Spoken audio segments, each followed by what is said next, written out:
Hey all, it's time for an oil change. Typically what I use in my car is this Excel motor oil and the AMSOIL good quality filter. I just make sure to use the combination, I make sure the combination is of good quality, and I run this for 7,500 to 8,000 miles or 250 hours of operation, or I'm going to do an oil test to determine what is best for my car. But today I'm going to use a different set of tools which I'm going to show you. So for today's oil change, we're going to be using all these tools here. So you would need a torque wrench to remove the bolt and tighten it as well. You can use any wrench, but I prefer a longer handle because it is easier to remove it. You would need a oil filter, and you would also need a crush washer that needs to be changed in the bolt to avoid leaks. And you would this is an optional tool. This is a oil filter removal tool. Sometimes I prefer to use it, it's more easier. A good quality oil and some rags to clean up the mess. And you would also need an oil pan and ramps to jack up the car, or a jack stands that you could use, which is typical for the usage. Let's do it. Before I ramp up the car, I would just like to show you that my oil change intervals, I monitor it in the trip B section.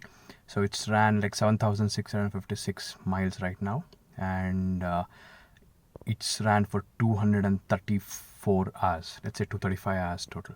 So I just wanted to show you that before I clear that out. Make sure that you open the cap so that oil flows freely.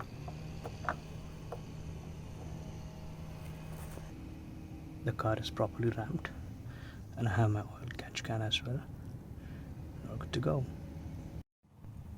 If you come under the car, you see this is the oil filter right here, and then there's a drain plug. So it just takes 17mm pull. I'm going to remove it, drain the oil onto this catch can. I'm going to show you after that. The oil is draining right now. Just make sure to just clean the drain bolt, which I'll do in a minute, and change the washer. I'll just show you that. Just took an oil sample, which I'm going to send to the lab. Another video based on this on a later date. Make sure to take out the old one and put the new crush washer in, and then put this back in and tighten it to the respected torque. The bolt, I don't know if you can see. Yeah. The bolt has been tightened back to its original specs, to 28 to 30 foot-pounds of torque. Now I'm going to go ahead and remove the oil filter. All that you need to do, grab it tightly, turn to your left, let the oil drip. Make sure to catch them in the catch pan. If this is not working and if this is too tight for me, I'm going to use the same tool that I showed you in the beginning. So I'm going to use that to remove it, but I think it should be good. I'm going to do this, and I'm going to come back and do the next steps. The oil filter has been removed, so it's just still dripping a little bit. So once it completely stops dripping, I'm going to put the new oil filter in. Before I do that, I'm going to show you what you have to do. I have the new oil filter with me right now. Just make sure to fill it completely to the top. Take some little bit of oil and just make sure to wet the seal here so that it seals on properly. Before you do that as well, just check there on the top if the seal is stuck to the metal. If it is, you should probably remove it. Just clean the surface thoroughly and then put this back on. If your oil filter goes vertically up, then you can do this. If it's this way, then you may not be able to do this, but just make sure either ways to wet the seal properly and then put it up. I just removed the oil filter. Just make sure the surface is clean like this before you put it in. And once you put it in, just tighten it. It should feel just tight. It should not be too tight on it. Okay. The final step would be place a clean kernel like this in the oil fill cap area. Put about 4.2 quarts in.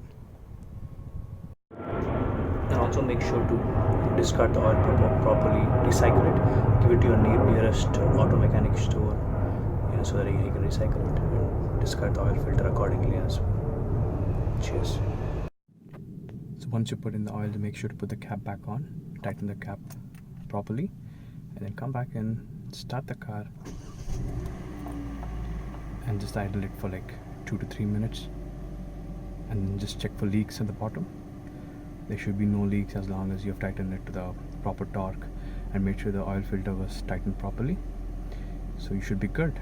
Make sure to put in 4.2 quarts, or check your owner's manual to see how much what the capacity of the engine is for the engine oil, and you're all set. If you have any questions, please let me know.